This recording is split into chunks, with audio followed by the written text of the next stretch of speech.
Hi, today I'm going to show you how to clean the printhead on a HP PageWide 352DW. Now if you're not already on the home screen, just press the home button from the control panel on the printer, and then we need to go into Setup, which is the top option. Press OK. Then we need to use the arrow keys to go down to Tools. Again, press OK. Now you've got two options here: Clean Printhead Level 1, Clean Printhead Level 2. I'm going to do Level 1 for which would be recommended for just like a relatively minor print quality issues. Obviously level 2 uses more ink, but is more thorough.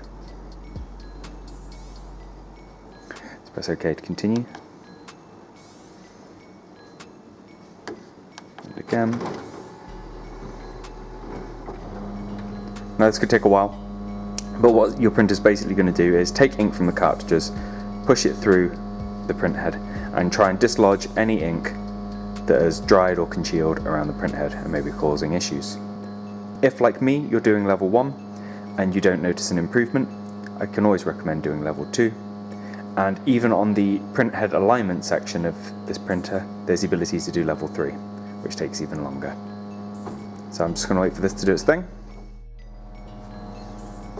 Now, with cleaning complete, you get a print quality report from the machine, which should allow you to see if the cleaning has improved any of the issues you're having. Breaks down all 4 colours, so if there's an issue with a particular cartridge or a particular colour from the printhead, should be pretty evident. As I say, if you continue to have issues, recommend the deeper cleaning. But I hope that that's resolved that for you, and I hope you found this video useful. If you need to know more about this machine, there's other videos on our channel. If you found this useful, chuck us a like. Otherwise, I'll see you next time. Thank you for watching. Take care.